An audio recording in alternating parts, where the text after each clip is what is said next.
CosmicRadio.tv. Cinematalkraphy. Welcome to Cinematalkraphy. I'm your host, Roberto Vegas, joined by... Brandt Hughes. And today we are both doing this remote because it is South by Southwest week, and holy shit, is it already kicking off in ways that we can't even imagine. Sure. We had talked about this, and then it came to, hey, do you want to see this movie on Thursday? Because it's coming out Thursday. And you're like, no, man, I can't do it. And then I ask you Thursday of the day, and I say, are you going to see the movie? And he's like, yeah, dog, I'm going to see it. I'm like, motherfucker, we said we were going to make content on this. We promised the audience after Deadpool that we're going to do this.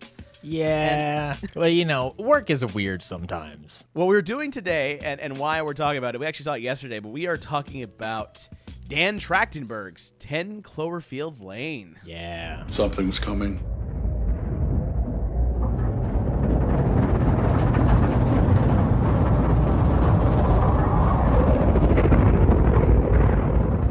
Now, I gotta ask you, did you see the original Cloverfield? Yes. Okay, because I did not, and I don't know if I feel that this tainted my viewing of it or not. And I've even a day later, I still haven't quite processed. If I had seen Cloverfield, maybe I would have felt differently about this movie.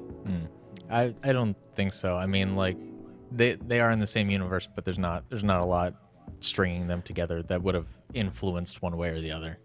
For sure. And again, right at the top, we should mention that if you've yet to, this is your first time seeing Spoilers. a reaction, right? This is all spoiler heavy. So as the initial, I think it's a good movie. I think it's technically viewable. I think you should definitely go see it in theaters. Viewable! I'll put it this way.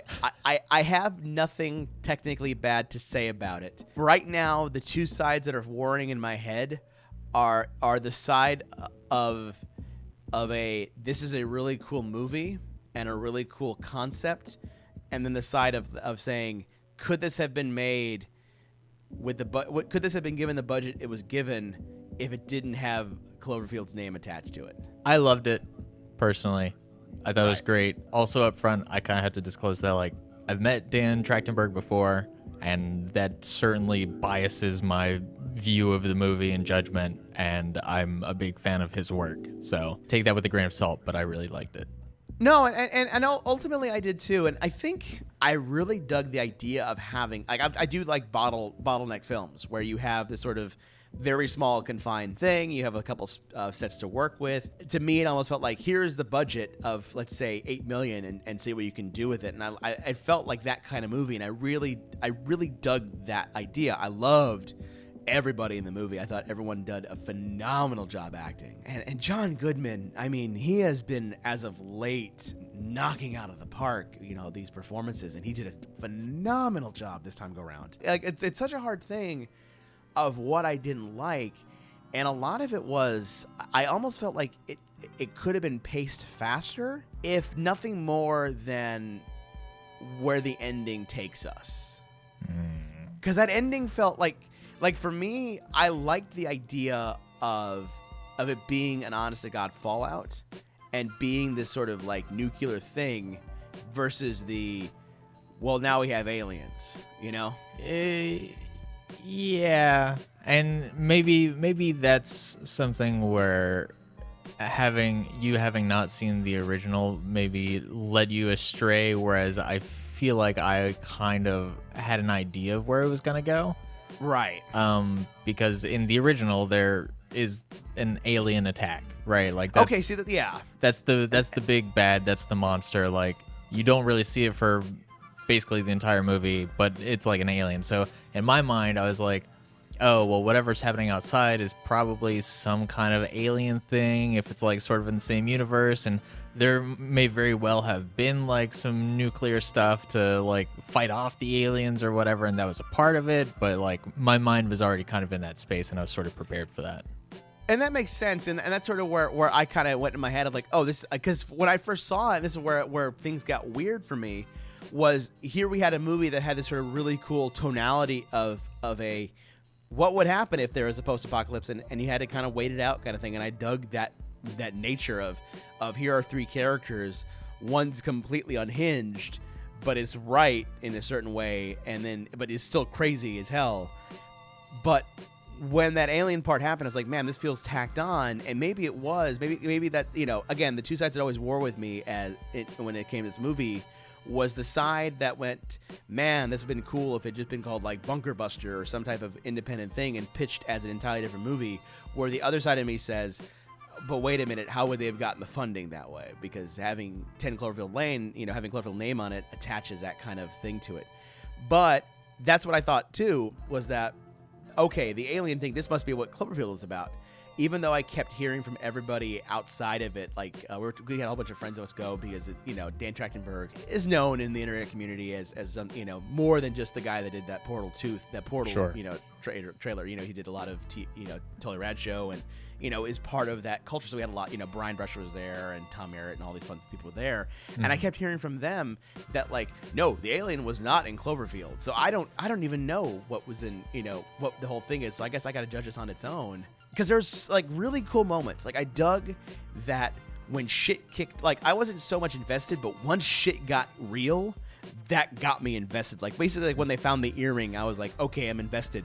And then the gun goes off, I'm like, damn, and I was really invested. Yeah, Dan came out just recently talking about the process of Cloverfield being an integral part of the movie, and it sounds like it was the Cloverfield-ish elements of it were there from the first draft of the script that he read, and then the only stuff that was kind of tacked on was the title came kind of late, so they knew it was going to be this kind of movie, but maybe the fact that it was specifically Cloverfield maybe wasn't an early development kind of thing. Near the end, there's a shot of that mailbox that gets driven over, and it's clearly 10 Cloverfield. And so that was a late reshoot because they're like, well, this is the title of the movie, so let's establish that in the narrative.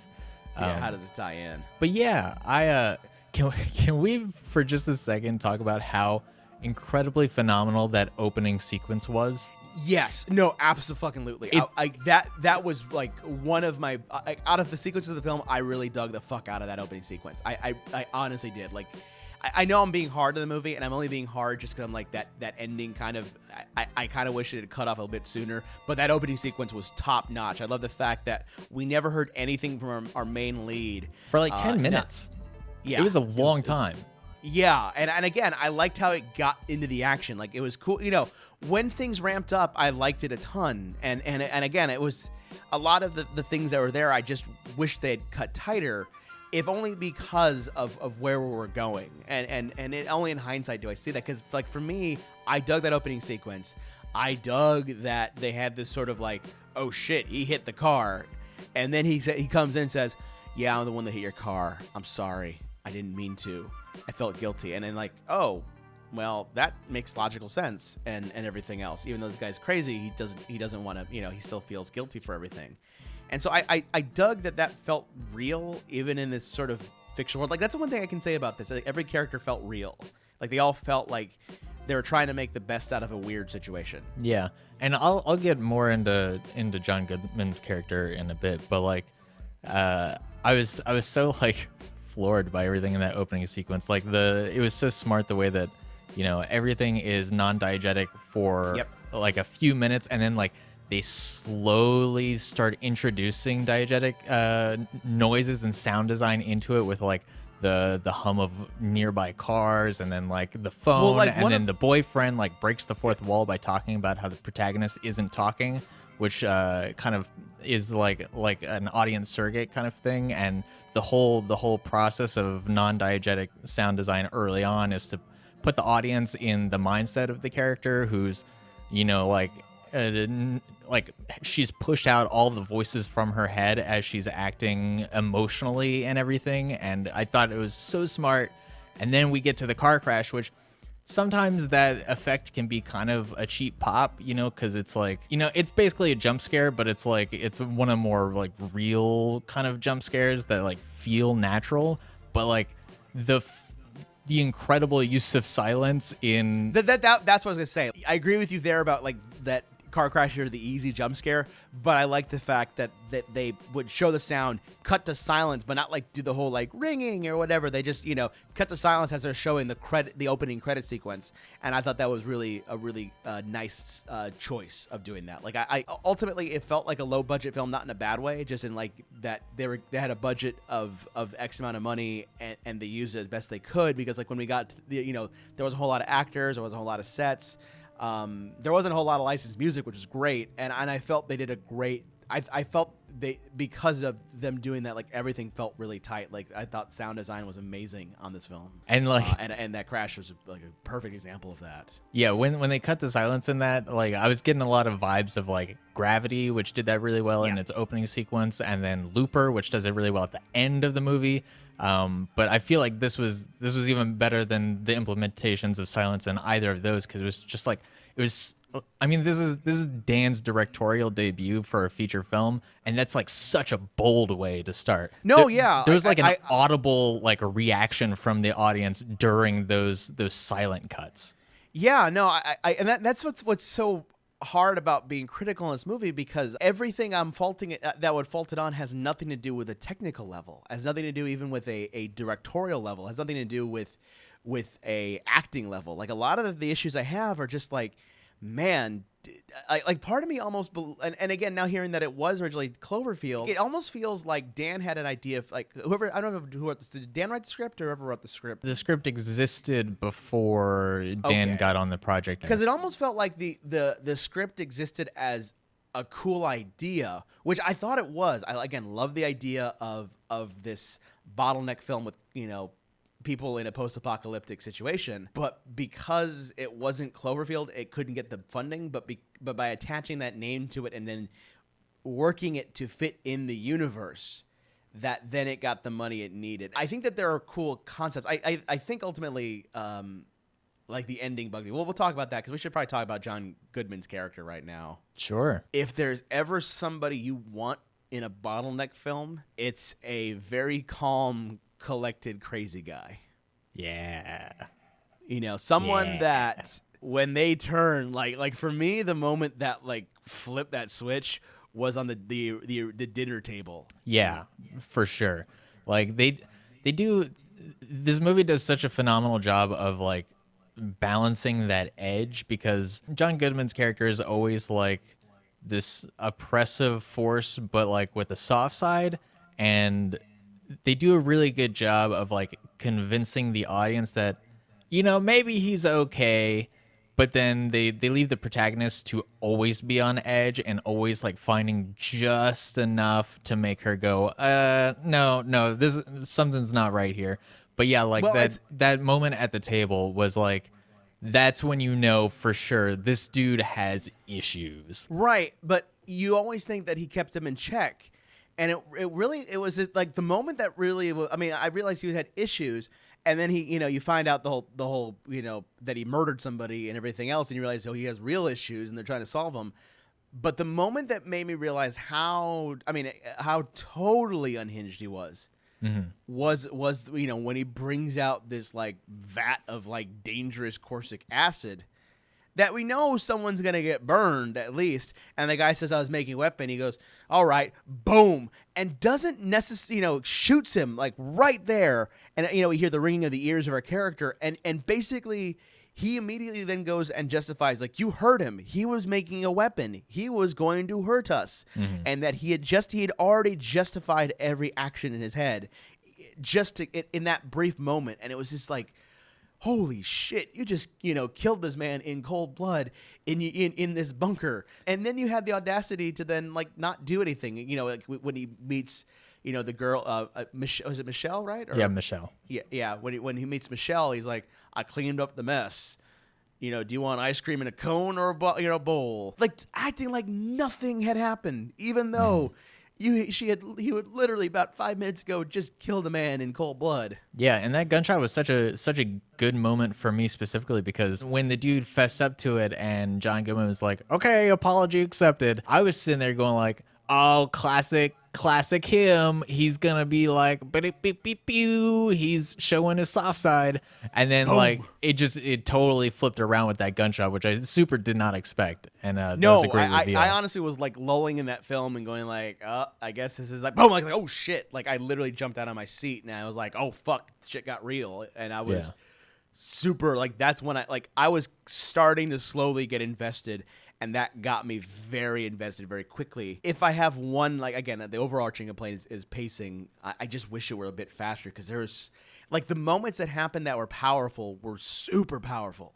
And you know, of the roles that became powerful, like, again, John Goodman was just phenomenal as that kind of character. And it's rare that you get to, like, I've seen him in other roles. Like, I think in, like, Red State, he did a great job, too. Right. But seeing him here is just like, this was amazing. Or Barton Fink. Yeah. So did you see the first original trailer for this, like the surprise trailer that dropped for that? I think I did. I may have just saw bits and pieces of it because like this is one of those few movies I was like after I'd heard kind of it was coming down the pipeline, and I think I saw that original surprise trailer that everyone saw. I basically kept myself completely and utterly away from any press, any theories, anything like that, because it felt like if I'm going to like this movie, if I'm going to enjoy this movie, I need to go in as cold as I can. One, because I didn't see Cloverfield by that point in time. I still haven't. So that's not going to affect me. But it felt like it was trying to surprise me with something. And I was like, okay, if you're going to try to surprise me, then I'm not going to see anything for you. I'm going to try to go in completely cold and understand this world. What about you? Did you end up seeing more than that, or did you actually? Because I stayed away as much as I could from the coverage. Yeah, no, like you, I kind of stayed in the dark for most of it, but I did see that original trailer. And at some point when the movie actually comes out and I can grab some footage from this, I would love to do like some kind of analysis on the trailer because I thought it was like super well done and really smart.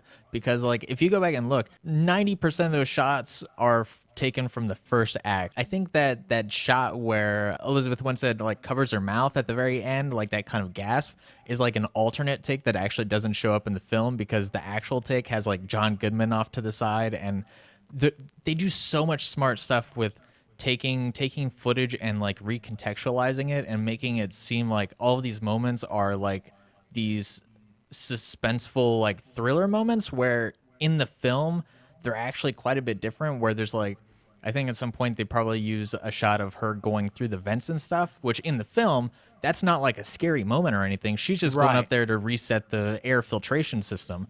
And like the music, that music shows up in the movie, but it doesn't, it like they warp it in the trailer to make it super ominous and everything. But which is actually great because when you watch the movie, you remember that, oh, this was a really ominous moment in the trailer. And in the movie, it's not. Like, it's kind of a montage of like, hey, we're getting together and we're real comfortable down here. Right, and maybe that's what tripped me up, because I liked that it didn't get that way, and I liked it when it did get that way. Like because ultimately when we come back to the air vents, like what was a friendly scene is now like knife coming through coming through is like Michelle, like about to kill this poor girl here because she had to get the fuck out of there. Which I love that. Actually, to be honest, I enjoyed that vent scene when how it paid off. I thought that was the cool payoff, was the idea of somebody had been here previously and tried desperately to get out. Like I think that was a cool payoff. So let's address the ending, because I'm actually curious what your thoughts. Because I've weighed in a lot on the ending and my thoughts on it, but I'm actually curious about yours. Yeah, I thought it was interesting. So like when she breaks out, it felt a lot like Room, which I won't talk in depth about because you still haven't seen it. But that movie is all about a lady who's trapped in a room for a long time. And there were shades of that in that moment, and then aliens, which I enjoyed. I was sitting there thinking, and I was like, I don't know like what they're gonna do with this, but I felt like it was a good deal. They had like that. I feel like that shot where she goes up and she's trying to get help from that like farmhouse. And then she realizes that there's like an alien ship that's the thing that's shining light through the windows. I think that's gonna end up being like a really iconic shot, like that feels like a good like close encounter shot or something like that. For sure. And I enjoyed it, and the reason why it doesn't bother me at all that like this whole movie is a very small scale character driven film in this broader universe, and I really loved it because, you know, like there's so much going on out there. Like it only enriches the story that's being told if you have something really interesting happening on this small scale, and then there's like other stuff happening around. And I feel like that's a more strong and powerful way to get certain things across than if it were like some big bombastic adventure film or something set in like, oh no, there are aliens, it's Independence Day or something, you know. Yeah. And for me, yeah, sorry, go ahead. I was just gonna say, I I feel like this is the only way that I would actually really be interested kind of deeply in this broader alien story that's happening around it. I will give you that, because that, like, I am intrigued by the world. I wish they had, and again, maybe, and I'm learning now, at least from you, and finally I'm getting a straight answer, because I never got one from anybody else, except well, it didn't happen in Cloverfield, and it's like, well, it kind of did, and we're like, no, it didn't, and then they just start arguing Cloverfield, because I, you know, had I known maybe that Cloverfield had this sort of extraterrestrial thing, that I probably would have been like, okay, cool, that's how it connects, even though that's what I thought in my head as I'm watching the film, like, here's our connecting point. It just felt like, because here we had just had a really cool character-driven bottleneck film, that now, because we have Cloverfield that to connect to, we got to add aliens at the end. Whereas, like for me, I would have almost wished the movie would have ended as she took off her mask and breathed the air and just like cut to black. And maybe that's how The Room ends, and maybe I'll dig The Room more because of that. Because to me, it almost felt like, let's add aliens because we have to get to Cloverfield, and so that we can have this like weird moment of like, there are survivors in Houston, you must come. Although I do enjoy the idea of, here is a broader universe that this whole thing exists in, and that becomes sort of the theme of future Cloverfield-esque movies, where they kind of tell a different story within this universe. I think that's kind of cool, and I could definitely see that being fun and interesting. Just gonna reiterate, should definitely watch Room. It's really great. Sure. It's really fantastic. So like in Cloverfield, it's not really explicit that it's aliens or something. It's just like there's a monster, and we don't really know anything about it, but like it can kind of be presumed that it's aliens. So you actually get like a lot more information about like the big like supernatural opposing force in this, but you know it still feels kind of the same, Right? And you know, I thought it was an interesting way to have some kind of resistance force from Michelle like getting out. I thought that was like an interesting dynamic of, there's monsters outside and there's also a monster inside, and it's like like how does she deal with that dynamic? I thought was really cool. It was really interesting how John Goodman was kind of half right on his theories. Like he was a big conspiracy theorist, and he was like, yeah, you know, the air's all crazy out there, which isn't like a totally crazy assumption. Like if there were nuclear fallout, like that would get in the air and you would have some serious problems from that. But I think it's kind of implied that like that lady who had her face all messed up got gassed by the aliens who were dropping that green gas and doing everything, which they don't draw any specific lines to, but like that's a reasonable conclusion to draw. And then just like the real struggle is like, how do you end this? Because I'm totally fine with this ending. I think it's probably not like the single most elegant ending that ever could have been theorized, but like I can't like myself, I cannot come up with a better ending. The only ending I could have come up that I thought would have been stronger, and again, because like they had made the throwaway reference of like, you know, the coded satellites. It could have been Martians at one point. And I was like, yeah, that's just John Goodman being crazy. But I do believe the Fallout shelter, concept for sure. But then again, it would have not been a Cloverfield movie. And maybe that's where I'm kind of, you know, we're literally splitting hairs on this. And also at some point you have to like you have to establish like the stakes of her going out, right? Because Right. if it's like, oh well, maybe the air's outside, but like the whole time she's doubting that there's actually any serious threat, even But though she saw this lady. that's what I liked about it, because like the minute her suit ripped, I'm like, oh shit, you better tie that stuff up. The air's gonna come in and whatever. And then you hear the birds, and I'm like, oh, yeah, right. Of course, there's that, and that's what it was for me. Was that moment of like relief, and then that's like thing, and then cut to black. But because it's like, okay, yeah, safe moment. Aliens, like, why? We had a cool moment here, and now you came in and ruined it. Aliens, Yeah, but silly sci-fi. also like again, like you have to make it seem like, oh, there's a reason she probably shouldn't have gotten out. Yeah, no, and again, the sides that are fighting right now are again, we are. It's such a funny thing of a movie, because we're like splitting hairs at the ending and things like that. Like I usually come harder on the ending sometimes. Is the ending enough to like maybe not like the movie? Of course not. No, I thought it was a phenomenal film, and I did in hindsight I because at the night of when we're talking about this, I kept hearkening on it. It was more because of like, man, everything else was super super cool. This just felt like it dropped the ball, but not because it's like, oh man, they missed the landing. It's that this is the landing that had to happen if we're going to be within the Cloverfield universe, versus this is, here is a bottleneck film in a bunker that happens to be in the, that could have been its own thing, but because we needed to be in the Cloverfield universe, we need to have aliens. Like, that's what I took from it as a person not being in Cloverfield, because that whole alien part felt so different from everything else. Yeah, and also there were some nice like little homages to like Cloverfield, where it's like, when she thought she heard the car going overhead, like that's kind of a Cloverfield-esque thing, where it's like you can just kind of hear it outside, like this big ominous bass-filled like kind of thing. And I thought that was like a really clever way to integrate that and have her be like, no, it's probably totally fine outside, because I definitely just heard a thing go overhead. And then, like that conflicting viewpoint with John Goodman being like, no, dog, like that's some serious shit, and you don't want any part of that.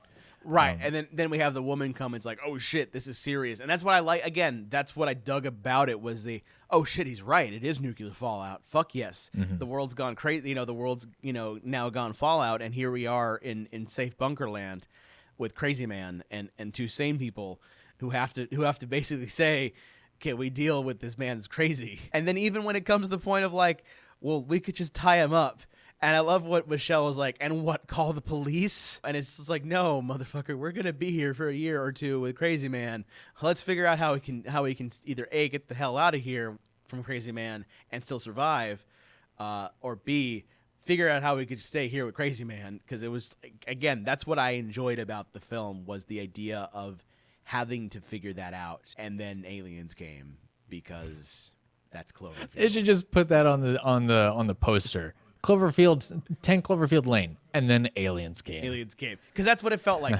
And honestly, if that is what I am picking apart and hearkening on, then this film has still done a great job, because like that is such a weird moot point to be arguing about. This is still an amazing film. It's still a well-shot film, a well-acted film, well-directed film. And there was amazing timing with our latest episode of The Modern Rogue, where I had been working on it for like 3 days. We had shot it weeks in advance about us making homemade gas masks. And then we all get together as a business outing, and we sit down and watch it. And sure enough, opens up a book, how to make gas masks with just stuff you have lying around. And it's like, wow, that's amazing. That was amazing. I have a feeling it went like this, and this is my conversation, and I'm gonna do my best impression. Hey Dan, this is Brian Brushwood. How's it going, man? Hey, listen, I'm working on this new thing called Modern Rogue. It's really amazing and really cool. We're doing an episode about gas masks and things like that. Yeah, man, we're gonna throw a tear gas bottle. It's gonna be butt out of this. It's gonna do great. We're gonna title the episode something amazing, SEO, everything else like that. Anyways, Dan, I gotta go and film this thing, but it was a pleasure talking to you. I can't wait to see 10 Cloverfield Lane. Click. Brian did help Dan out with a pitch previously, which had similar stuff. I don't think it had the gas mask in it, but it had kind of stuff in that same kind of mind space. And also there was a fun moment for me where it was just like, this is just like a super minor thing. When she's finally escaping, she's like, she grabs all of her shit and she grabs the air compressor can, right? Yeah. And she's going through the vent, and I'm just like, man, she doesn't even have a key. How's she even gonna get out of here? And then like as soon as I think that, she drops it, and there's a close up on the air compressor can just to like reiterate that fact before she actually uses it. I was like, smart. Yeah, no. I will say also like the fact that it didn't work right off the bat. Like the movie, like it actually felt realistic in terms of like, no, you got to really freeze that sucker. Yeah. You got to make that thing completely lose integrity as quickly as possible, and it takes a lot more than just a quick spritz. It's like you got to ice that sucker. And again, of what it did, I enjoyed. Of what felt like the things that needed to be to tie it in the universe, I didn't quite enjoy. That might have been alleviated had I seen Cloverfield and understood, oh, okay, that's the world I'm going to encounter. That makes a whole lot of sense then. And I think this will also actually probably be a thing that you will feel better about once you've seen it again, where it's like you go back through and you know everything that's happening, and you'll be able to like appreciate more of it and that kind of stuff, and it'll really hold up to like the test of time. And again, like I still think it's a like, of the things I dig enough, I think that they're good enough, and I think that they're great. Like, again, I say good enough, like, meaning like they are well done and well executed. Like, this is not a badly executed film.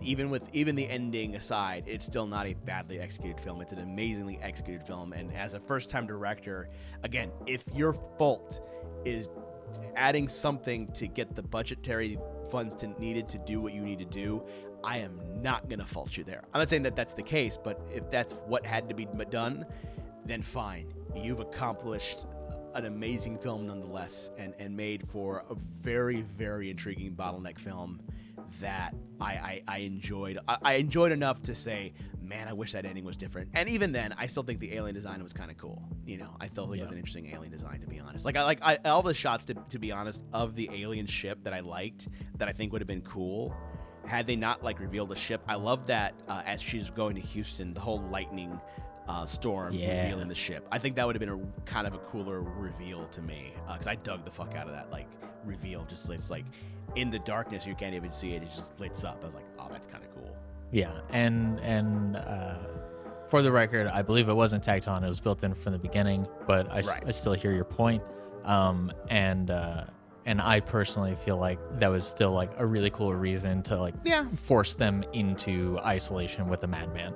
Yeah. Again, for me, nuclear fallout would have been the same, but either way, I still felt that the majority of that movie, that being the isolation with the madman, it works well enough and is done well enough that every other little thing is just like, this is just little things that bug me. Like the things that bug me enough, I'm just like, I'm okay with this. And I think this is like a movie that really made me like sit there and go like, man, I gotta make some art. I need to go do something. I need to make a thing. You need to stop being silly about all these podcasts talking about movies and everything else like that. You need to buckle down and make the third Gossanar. Oh boy. That's what Gossanar. That's what Gossanar 3 is gonna be. It's gonna be the next installment in the Cloverfield universe. Yes, exactly. That's what it's gonna be. That would be insane. I would love that to happen. This like completely non sequitur film, like really non sequitur film in the Clover. Like that's the only thing that makes me excited. The idea of making non sequitur films in a universe like that, because that seems intriguing. Because like now I want to see like the romantic comedy in the Cloverfield universe, you know, and how you make that movie work out. Because that's, you know, I like that idea. I think that's would be kind of fun and intriguing and unique for sure. Yeah, maybe. All right, we are out of time. Brandt, where can people find you online these days? Oh, just Twitter. You know, username Gatowag, Gatowag. Of course, you can find me. I'm at Vincent404 there on the Twitters. If you want to hit us both on the Twitters, you can hit us up at Cinematalkraphy. You can also check out more episodes at cosmic.tv/cinematography. And, of course, at youtube.com/cinematography. Hit that big subscribe button and give us some stuff like that. And, of course, if you like this video, hit that like button and share it wherever you seem to share content. We love people watching our stuff, and it helps us out there. So that's it for today. So see you next time. Cinema Cloverfield later. I don't know. There's something there and I lost it. Nailed it. Nailed it.